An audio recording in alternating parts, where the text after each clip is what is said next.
question. It has to be. Would you please give us some history, the story behind the book? Well, it was an online writing community I was involved with, and I was actually friends with the author, and it took me about a year to talk her into publishing it, but I actually knew her and she was writing a story about a year and a half to 2 years before that. So I'd known her for quite a while before we published it last June, July. The last few years have been a bit of a blur, so yeah, I'm not really sure I'm going to get all the dates right, but it was just an online fan fiction actually that you have to understand that it's a very different format of writing than like a normal book. Every chapter has to have some sort of drama, in this case sex, which is why there's a lot of it. A story, it has to be a story so people want to keep following it and reading it. It was over 100 chapters when it was online, so to have the readers that she had, you had to actually keep the interest going for that long, like a mini-series, going for that long to actually finish the book. And she actually finished it before she actually published. That was one of her things she wanted to do. She wanted to finish it for the free readers that she'd actually started with and kept. And a lot of them are her friends, because it's a very much an online writing community, and I'm still involved with it now, and so she. So yeah, she goes under a different name now. But yeah, she's still around, so it's really nice. That's excellent. So she's still interested to be published by you? No.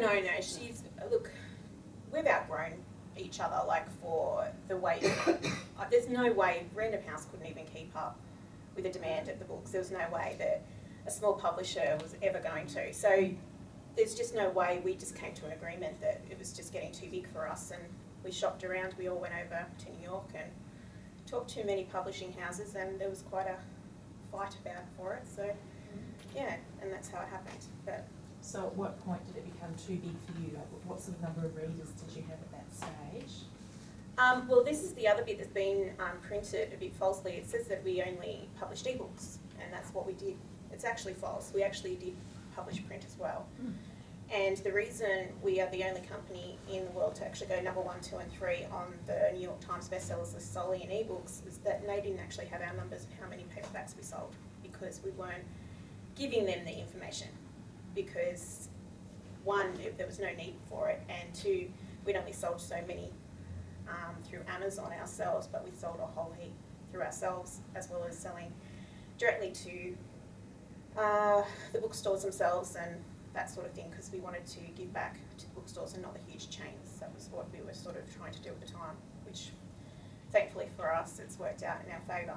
But yeah, it was really tough situation to be in, to say no to Barnes & Noble and all of that, but what they're actually wanting to do and what we had to put forward financially, it was just ludicrous, and that's actually how small publishers go under. So we just said no, and we're probably one of the only people that have ever said no to them, and yeah, so that's why it happened the way it did.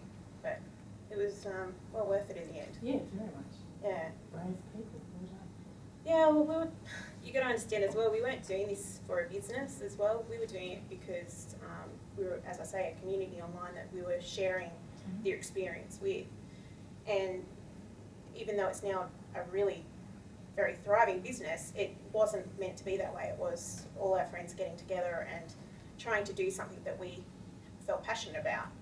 And yeah, it was just a different way of approaching things, and it's just worked out well for us. So, but yeah, it's very different now. But going back to 50 Shades, she had a huge following before she was published, and that's how it got out word of mouth. Those people talked to those people, and that's how it ended up becoming number 1 and 2 and 3.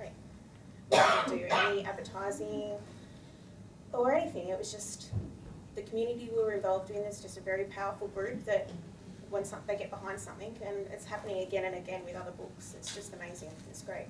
Wow, that's amazing. Yeah.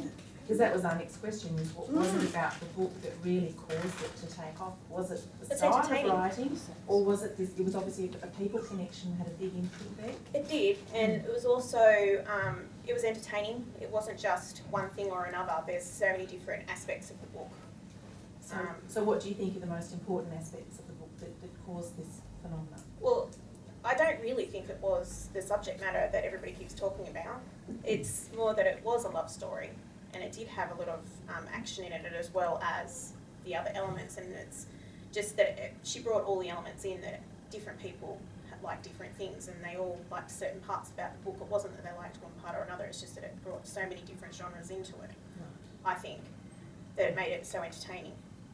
But, of course, I don't think the sex really hurts it. But we won't take a vote.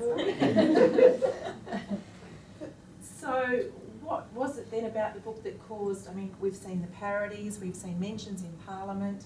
I can't even watch the Olympics without it being mentioned, which is ridiculous. Yeah, I mean, what is it about it that causes all this ongoing mention? And I think because it was a shock value, I think that everybody got behind it maybe. I don't know. It's just, I can't sort of believe how far and wide it went. Absolutely. But it's a bit of a shock for me as well, to be honest. You know, the amount of different times a day that you hear it. I actually can count now days that I don't hear it more than days that I can. So it's pretty bizarre. It was just being used over the weekend in Parliament in London. You know, a member of Parliament in London was commenting about that. She's Minister for Women, and she was saying, you know, a lot of women would rather the husbands actually did the dishes. But it was, I thought, my goodness, this is a member of Parliament bringing up potatoes of grass, and there's a lot steamier novels. Yeah, there are.